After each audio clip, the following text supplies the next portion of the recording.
Here at Leeds Teaching Hospitals, we take safeguarding adults at risk and safeguarding children very seriously.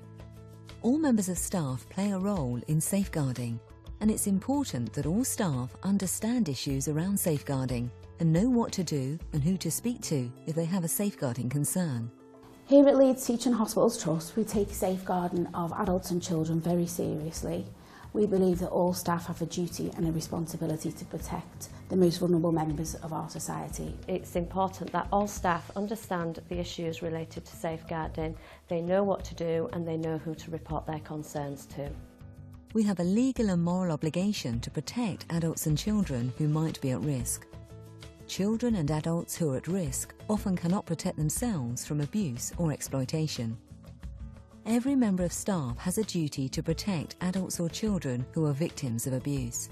By the end of this short film, you will have some knowledge about issues surrounding safeguarding adults and children, have an understanding of what constitutes abuse, know what to do if you recognise a safeguarding issue.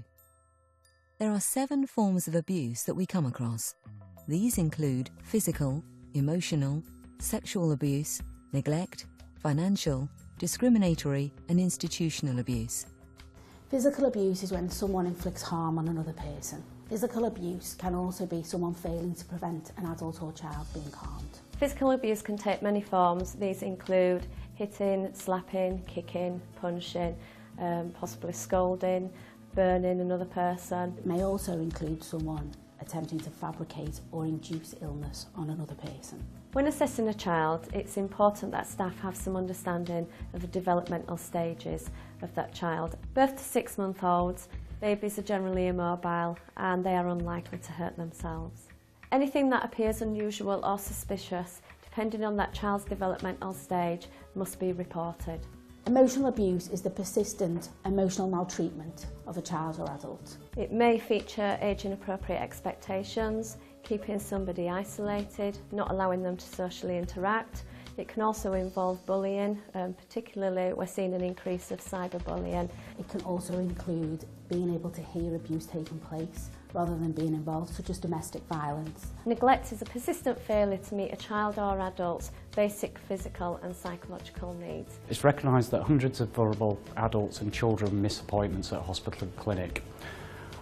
For most, there are valid reasons why those appointments are missed. However, clinicians should remember that missed appointments can be an indicator of neglect. Neglect can be failing to provide appropriate food, clothing or shelter. It's also about protecting somebody from physical or emotional harm, ensuring that there's appropriate care arrangements in place, and it's also about having access to medical care or treatment. It's the lead clinician's responsibility to contact the referrer if somebody has missed an outpatient's appointment, to discuss further with the referrer in terms of a risk assessment. For those where there may be already safeguarding concerns, then the relevant agencies should be informed. For further information on this, please contact our safeguarding team. The contact details are at the end of this film. There's also the Trust intranet page on safeguarding which has the relevant contact details. Sexual abuse is forcing or enticing children or adults at risk to take part in sexual activity. They may be or may not be aware of what is happening to them. Sexual abuse can be physical or non-contact. Non-contact being made to watch pornography or take part in the production of pornographic material. It also includes encouraging children or adults to behave in sexually inappropriate ways, and this also includes grooming, particularly via the internet. Financial abuse is a crime. It involves theft, fraud or undue pressure in connection with wills and property. It is the use of someone's assets, property, finances without their authorisation or informed consent. Discriminatory abuse is an abuse that is based on race, gender, age, sexual orientation or disability. Institutional abuse is abuse where people are mistreated by services or in places such as nursing homes, residential homes or hospitals. This is mainly because of inadequate care, poor working practices or neglect. Anyone can be an abuser, and abuse can take place anywhere. Whatever the nature or concern is, abuse is always wrong.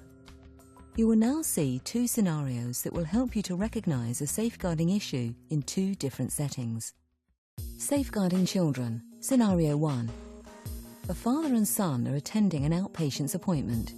During the consultation, the doctor notices bruises on the child's arms and cheeks, and he looks pale and withdrawn. When the doctor asks the father how the son got the bruises, he cannot explain them. When the doctor asks the father further questions, he becomes aggressive and defensive. What should the doctor do? Is there anything that the doctor should be concerned about? Please pause the DVD now. The doctor should be concerned about this scenario. We've got a child with bruises, some of which could be accidental, but you've also got a pattern of bruises, which I think doesn't fit. The dad became quite aggressive and overreacted to questions about the bruising, which I think should raise some concerns and needs exploring further.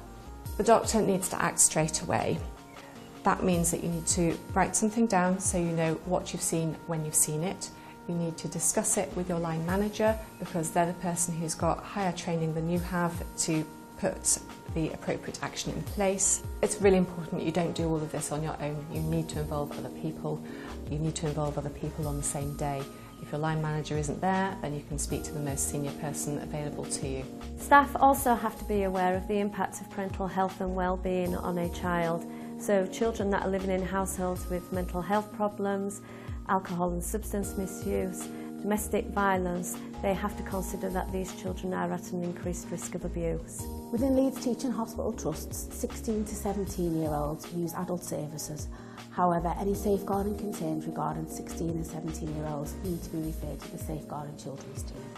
Safeguarding adults. Scenario 2. A receptionist sees an elderly man enter the hospital with his carer. The carer is impatient and rude to the elderly man, and she ignores his questions. The man tries to speak to the carer, but she does not listen and becomes aggressive, shouting at the man and calling him useless. The man appears upset and scared. Is this something that the receptionist should be concerned about? What should the receptionist do? Please pause the DVD now. The receptionist should be worried. She's witnessed some of the signs of emotional abuse, and so she should report that to her line manager as soon as possible. Staff should not be worried about raising concerns. Nobody would ever get in trouble for talking to their line manager about possible abuse. If staff do not raise concerns and abuse is going on, that would be an act of omission. What to do if you have a concern? If staff have a safeguarding concern, doing nothing is not an option. Everyone should contact their line manager, document any concerns they have. As a result of that, line managers and yourself will make a decision on whether to contact the safeguarding team and make a social care referral. No matter what your job role is, we all have a duty of care to report any safeguarding concerns. Doing nothing is not an option. You should now have some understanding of how to recognise signs of abuse in both adults and children, and know your responsibility as a staff member at Leeds Teaching Hospital. The key things to remember are: doing nothing is not an option. If you have a concern, speak to somebody. You will not be criticised for raising a concern. It is your duty to know your responsibility. You can make a difference. Thank you for watching. For further information or questions, please contact the safeguarding team on the following numbers. For issues surrounding children's safeguarding between the hours of 9 AM to 5 PM Monday to Friday, please call 39 23937 or 077 869 15387. You can also contact Children's Social Care for advice, guidance and referral on 3760 336. For issues surrounding adult safeguarding between the hours of 8:30 AM to 4:30 PM Monday to Friday, please call 20 66964 or 077 855 6601.